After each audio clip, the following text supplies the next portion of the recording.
어떤 모 유튜버가 이제 이 지역은 재개발되니까 이런 빌라 사세요라고 해서 이제 권장했는데 이제 너도 나도 들어오니까 그 동네가 이제 다 빌라촌이 돼버린 거죠. 아파트 짓는 게 점점 멀어져서 최소한 지나야 재개발이 될 정도로 건설사들에 대해서 지금 너무 규제가 심하다 보니까 건설사들이 새로운 사업장에 대해서 접근을 잘 안 하려고 해요. 제가 추진하는 현장 중에 근데 좋아하죠, 시공사들이. 이런 것들이 제약 요소긴 한데 결과적으로는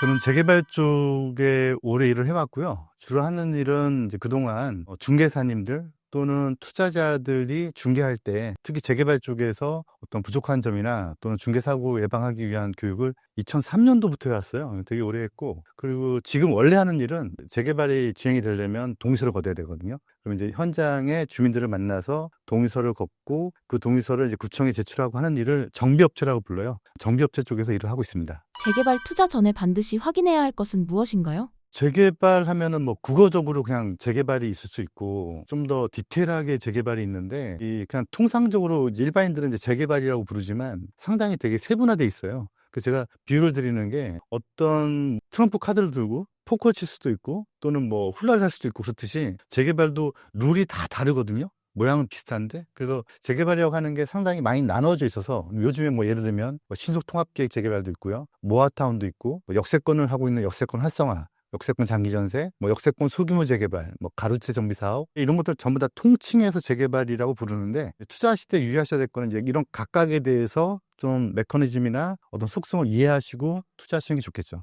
요즘 재개발 예정지 빌라 투자가 늘어나는 이유는 무엇인가요? 제가 보기에는 유튜브 영향이 큰 것 같아요. 왜냐하면 유튜브가 워낙에 어떤 홍보 채널로서 상당히 자리매김하다 보니까 빌라를 생산하는 분들이 재개발 예정 지역에 가서 빌라를 생산하면 물건이 다량으로 만들어지니까 그런 것들을 판매하기 위해서 홍보를 많이 하시는 것 같은데 그런 물건이 이제 좋을 수도 있고 나쁠 수도 있는데 좋은 점은 재개발 지역 중에서 낡은 건물들 되게 다 쓰러져가는 건물들 중에서 그 안에서 성공하려면 그나마 제일 좋은 건물을 사야 되거든요. 그러니까 새 빌라를 사는 게 맞는데 단점은 이제 그런 거를 원하는 사람들이 많다 보니까 그런 물건들이 생산이 늘어나요. 그러면 이제 재개발 지역인데 빌라가 또 지어지고 또 지어지고 이러다 보면은 그냥 빌라촌이 될 수도 있는 거예요. 노후도 부분에서 노후가 깨지면서 재개발하고 멀어질 수 있거든요. 그래서 초기 지역에 재개발 지역에 가서 낡은 건물 사는 것보다는 그래도 좀 더 새 건물 사는 게 좋고 유튜브에 그런 물건들 많이 있으니까 잘 선택하시면 되는데 유의하셔야 될 거는 그 중에서 그 현장에 따라서 빌라들이 너무 많이 늘어나서 노후도가 깨져서 사업성이 저하되는 문제가 아니고 그냥 노후도가 깨져서 재개발이 안 될 수도 있거든요. 그런 현장만 조심하면 될 것 같아요. 매입 후에도 재개발이 무산되는 사례에는 어떤 경우가 있나요? 예를 들면 아주 노후된 건물이 한 10동이 있다고 한번 가정을 한번 해보면 5동은 반대하고 5동은 찬성한다 그러면 이제 과반수 반대, 반이 이제 찬성 이렇게 되는 건데 그 중에서 한 동이 빌라로 이제 지어져서 빌라가 이제 20세대가 된다. 그러면은 갑자기 토지등 소유자 10명에서 한 개가 20개로 늘어나니까 잘게 쪼개져서 지분 쪼개기라고 불러요. 잘게 쪼개져서 20개로 늘어나니까 갑자기 조합원 숫자가 29명이 되는 거고 이런 빌라 사시는 분들은 다 재개발을 원해서 사시는 분들이죠. 입주권을 노리고 입주권을 원해서 사시는 분들인데 그러다 보니까 동률이 높아지거나 사업성은 낮아지지만 재개발의 동력을 만드는 계기가 되죠. 그런 것 때문에 좀 일정 부분 빌라들이 좀 들어와서 동률을 높여주는 건 좋은데 제가 보기에 너무 과도해지면 그러면 이제 또 하나 지어주고 또 하나 지어주고 이러다 보면 이제 노후도가 깨져서 아예 재개발이 물 건너갈 수 있어요. 최근에 제가 본 현장 중에서 어떤 모 유튜버가 이제 이 지역은 재개발되니까 이런 빌라 사세요라고 해서 이제 권장했는데 그때까지는 괜찮았는데 이제 너도 나도 들어오니까 그 동네가 이제 다 빌라촌이 돼버린 거죠. 그래서 아파트 짓는 게 점점 멀어져서 거의 지금 노후도 기준으로 봤을 때는 최소한 40년은 지나야 재개발이 될 정도로 늦어지는 현장이 있을 수 있으니까 재개발 지역에 특히 빌라를 구입하실 때는 노후도 체크를 반드시 하셔야 돼요. 재개발 과정에서 추진준비위원회와 브로커들이 사용하는 수법에는 어떤 것들이 있나요? 똑같은 낡은 집인데 재개발 지역에 있으면은 예를 들어서 10억짜리면 재개발 지역이 아니면 그냥 2, 3억, 4억 이렇거든요. 그러니까 이게 재개발 아파트로 바뀔 수 있는 낡은 집이냐 또는 빌라냐 그렇지 않고 그냥 낡은 집이냐에 따라서 차이가 커요. 그러다 보니까 이제 이걸 어떻게 악용을 하냐면 재개발 지역이 아닌 지역에 들어가서 빌라를 신축하거나 아니면 낡은 건물들을 판매를 하시는 분들이 전부 다 그러는 건 아니지만 이제 그러시는 분들이 간혹가다 있는데 이 동네가 재개발 될 거다. 그래서 이제 프랜카드를 건다든가 또는 좀 심한 케이스 이렇게 케이스도 있어요. 아예 추진준비위원회라고 사무실을 하나 열어요. 근데 원래 지금 도시및 주거환경 정비법에서는 추진위원회 자체도 구청의 승인을 받아야 되는데 추진위원회 승인을 받지 않고 추진준비위원회를 받는 거죠. 약간 살짝 속여서. 그래서 동네가 좀 재개발될 것처럼 이제 사무실 하나 얻는 거죠. 근데 사무실 얻는 게 뭐 보증금 뭐 1,000만 원에 뭐 월세 한 150 잡아도 뭐 1년이면 뭐 1,800, 뭐 2년이면 뭐 3,600. 이제 그걸 버릴 생각으로 얻는 거예요, 사무실을. 얻어서 이제 거기다가 이제 간판 걸어놓고 그건 이제 일반인들이 보기에는 이 동네 뭔가 재개발 되나 보다. 들어가서 보면은 아파트 조감도도 걸려 있고. 근데 이제 그게 실제적으로 이제 도시계획 위반이라든가 건축설계가 어떤 절차에 의해서 나온 것 같지는 않고 그냥 그립끼리 얘기하는 화가들이죠. 그림을 그려서 하는 경우도 있고요. 더 심한 경우도 봤어요. 어떤 경우도 봤냐면 제가 보기에는 재개발 지역에 해당이 안 되는 동네인데 그 동네가 이제 개발될 것처럼 좀 모양새를 갖추기 위해서 주민설명회를 열어요.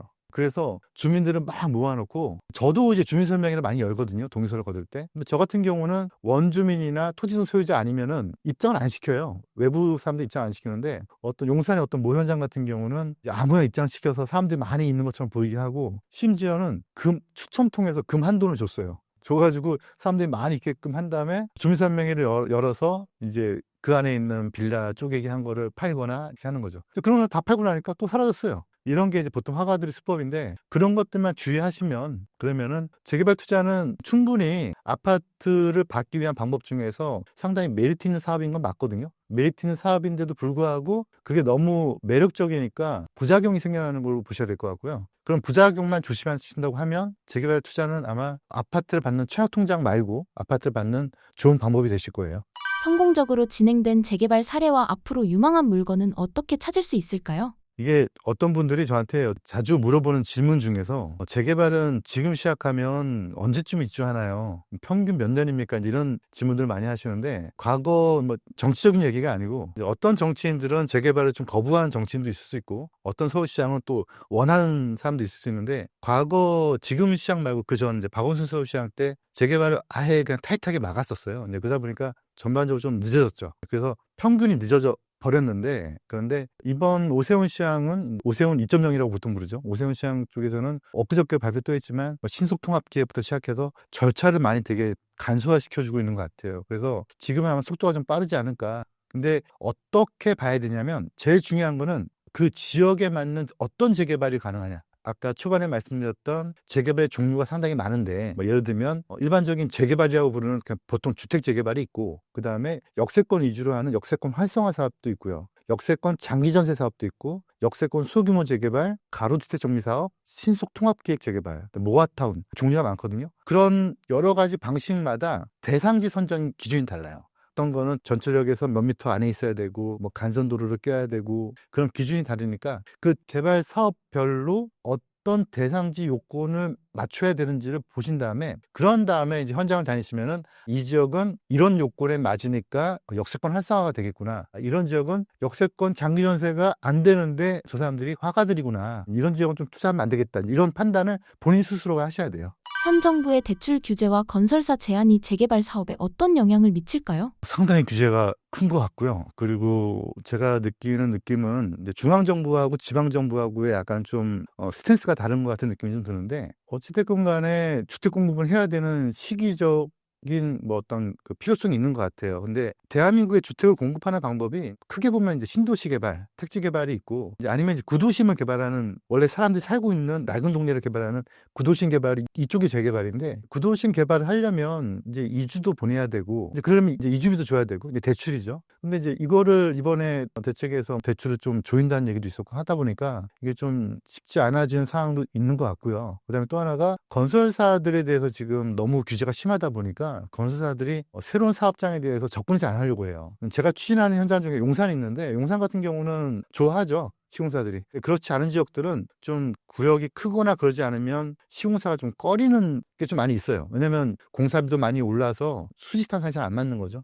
그래서 이런 것들이 제약 요소긴 한데 결과적으로는 그렇게 공급량을 더 줄이는 정책으로 대출 규제라든가 건설사 제한이라든가 이런 걸 통해서 공급 물량을 줄이게 된다면 아마 더 큰 부작용이 있기 때문에 그럴수록 재개발에 대한 니즈는 더 커질 테고 아마 저 같은 재개발 전문가들이 이런 채널에 와서 주장해야 될 일들도 더 많아지겠죠. 또 이렇게 해달라 또는 규제를 완화해달라 이제 이런 일들이 더 많이 벌어지게 되겠죠. 그럼 다음 질문으로 재개발 투자는 판단하기가 쉽지 않은데 공부는 어떻게 시작하는 게 좋을까요? 재개발 공부가 일반적인 부동산 투자 중에서 뭐 경매도 있고 NPL도 있고 일반 청약통장도 있고 여러 가지가 있는데 제가 보기에도 어려운 건 맞는 것 같아요. 그런데 어떻게 보면 이게 어렵다는 거는 이제 아파트 시장처럼 이렇게 정량화, 규격화되기가 어렵다는 얘기인데 그래서 또 메리트가 있을 수도 있거든요. 남들이 모르는 틈새 찾아낼 수 있고. 근데 그걸 알려면 공부를 해야 되고요. 제가 매주 목요일마다 실시간 라이브로 공부를 중개사 대상으로 그냥 투자자 대상으로 한 지 벌써 오프라인으로는 2003년도부터 했으니까 상당히 오래 했고요.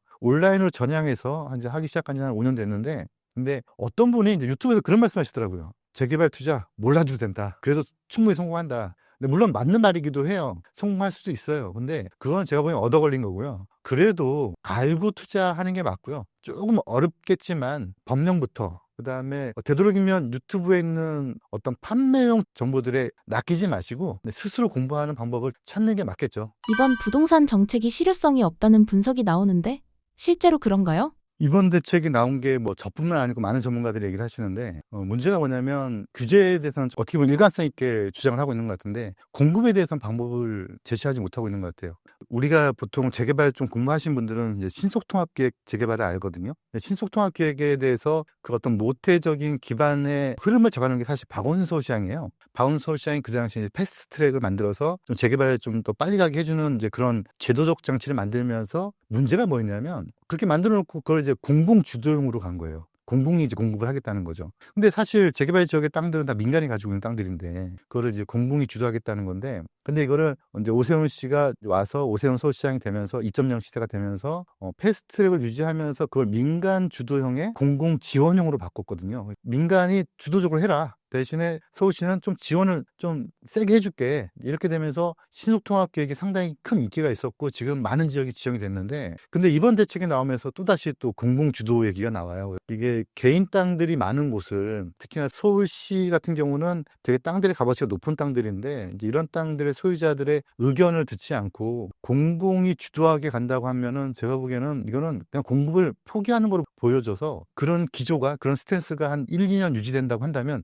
유지되면 안 되겠지만 아마 집값은 더 폭등할 수도 있겠죠. 그래서 제 생각은 정책은 좀 지원하거나 좀 옆에서 좀 서포트 해주고 또는 관리 감독을 잘하고 민간이 빨리 공급할 수 있게끔 도와주는 게 특히나 재개발 재건축은요. 택지개발처럼 공공이 좀 주도적으로 하는 게 옳은 그런 사업장도 있겠지만 이렇게 재개발 재건축은 민간 땅들이 많은 곳이니까 이런 지역들은 좀 민간이 좀 활기차게 주도할 수 있게끔 그렇게 정책으로 갔으면 하는 게 저의 바람이고 아마 디벨로퍼들의 바람일 거예요. 그래서 제가 보기에는 이번 정책은 공공 주도형으로 모든 그림을 그렸기 때문에 이거는 제가 보기에는 대책으로서 효과가 없어요. 공급적인 방법이 안 될 것 같아요. 내년 서울시장 선거와 관련해 재개발 시장에서 어떤 리스크 요인들이 있을까요?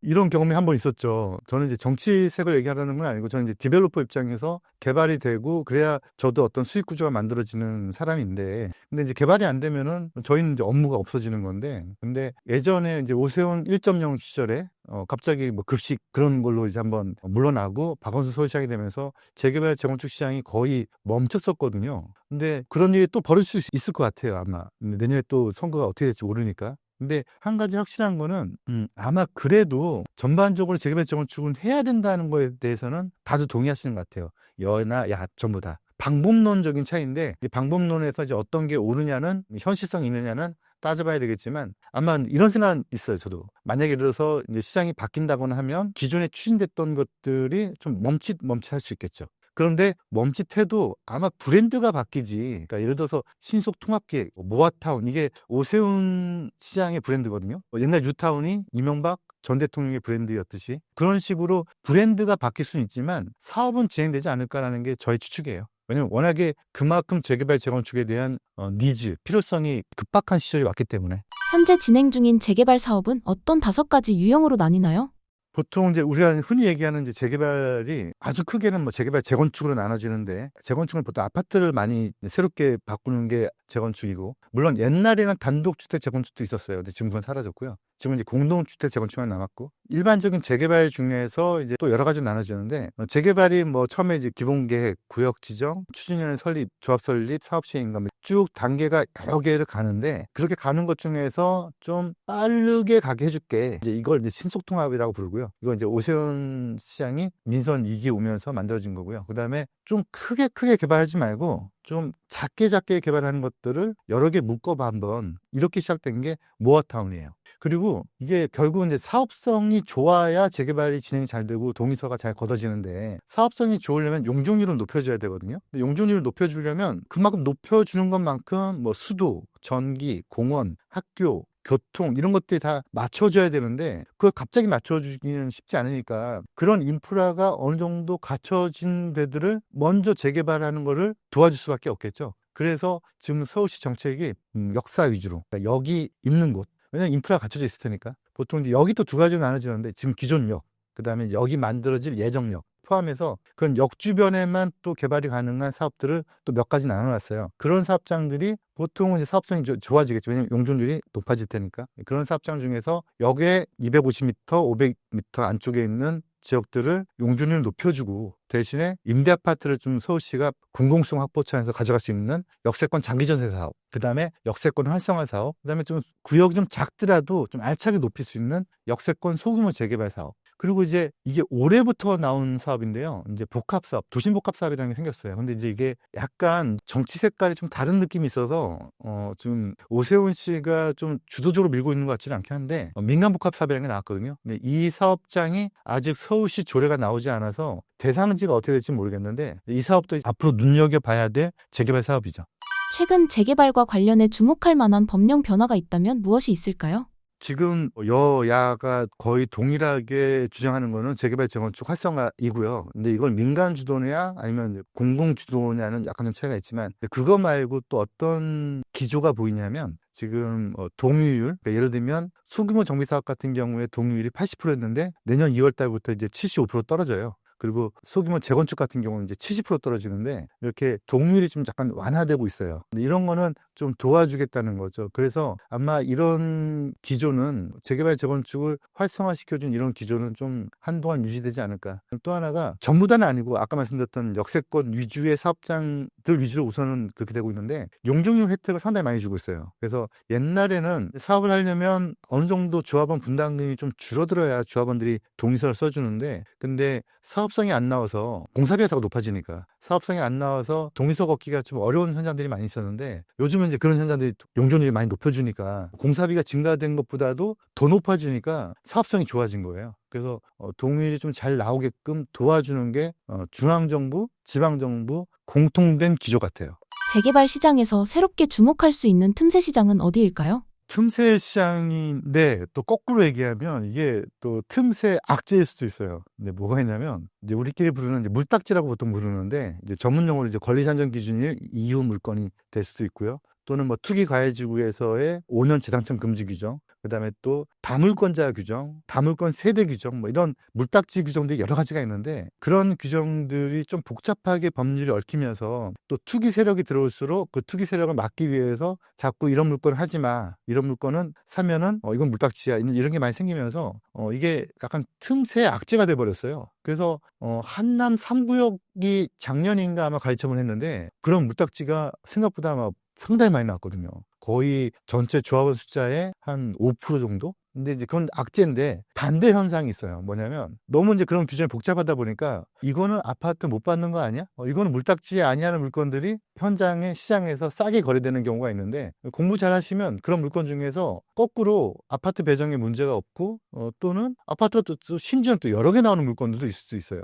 그래서 틈새기도 하고, 어려워서 그런 건데, 좀 공부를 하시면 그런 틈새 물건들을 찾아서, 남들은 버렸는데 나는 이제 좋은 물건인 거 알고 사면은 아파트도 배정되고, 그런 일들이 벌어질 수 있죠. 재개발은 흔히 큰 수익을 기대할 수 있는 투자로 알려져 있는데요. 최근 10억 분담금 폭탄이라는 뉴스가 보도되고 있습니다. 실제로 분담금 부담이 크게 늘어난 것이 사실인가요? 근데 이런 뉴스를 보면 좀 안타까운 게 뭐냐면 제가 이제 96년도부터 재개발 사업에 관여가 돼서 조합 설립을 하고 구역 지정을 하고 조합의 임원으로서 활동을 하고 정비사업체로 활동하고 하는데 그러다 보니까 이제 많은 현장들을 직접적으로 간접적으로 봐왔겠죠. 그러면은 그 많은 현장 제가 직접적으로 간접적으로 본 현장들이 뭐 몇백 군데 몇천 군데 될 수 있겠죠. 근데 그 많은 현장 중에서 사실 성공한 현장이 훨씬 많거든요. 근데 이 실패한 현장들은 뉴스에 나요. 성공한 현장들은 뉴스에 안 나요. 그러다 보니까 일반인들은 저런 뉴스가 나니까 재개발은 폭탄이네 이런 게 되는데 근데 그건 사실 뉴스에 난다는 얘기는 뉴스에 날 거리라는 얘기거든요. 그러니까 그렇게 자주 일어나지 않는다는 얘기죠. 그래서 이제 그런 현상들은 물론 공사비가 증가되고 이제 이런 악재들은 분명히 있어요. 하지만 그런 것까지 다 감안해서 사업 플랜을 짰을 때 대부분 사업장들은 다 90% 이상의 사업장들은 다 좋게 가고 예비비를 두기 때문에 사업이 망가지는 케이스는 별로 없는데 보통 뉴스에 나는 것들은 이제 그렇게 이제 안 좋은 케이스들이죠. 근데 이제 그거는 이제 사례적으로 봤을 때는 빈도가 더 적음에도 불구하고 뉴스에 나니까 이제 일반인들이 인식하는 건데 그래도 우리는 조심할 필요는 있죠. 조심을 어떻게 해야 되냐면 충분히 그 사업장을 들어가기 전에 전체의 조합원의 숫자 지분 쪼개기가 늘어났는지 아니면 그대로 있는지 그다음에 용적률을 해당 지자체에서 서울시에서 또는 해당 관청에서 더 줄 수 있는 여건이 되는지 이런 것들을 다 계산해 보면 이게 계산이 뭐 미분적분은 아니고요. 충분히 그렇다고 산수는 아니겠지만 어느 정도 고등 지식을 공부하신 분들이 좀 차분히 앉아서 엑셀을 이렇게 펼쳐놓고 계산해 보면 이 현장은 좀 위태롭다. 이 현장은 조합원들의 분담금이 좀 줄겠네. 일반 분양 수익이 많네. 이런 것들 충분히 계산할 수 있거든요. 그래서 제가 계속 강조하는 게 위험하다. 그래서 하면 안 돼. 이런 개념이 아니고 충분히 계산할 수 있는 본인의 노하우를 좀 공부를 통해서 알아가야 돼요.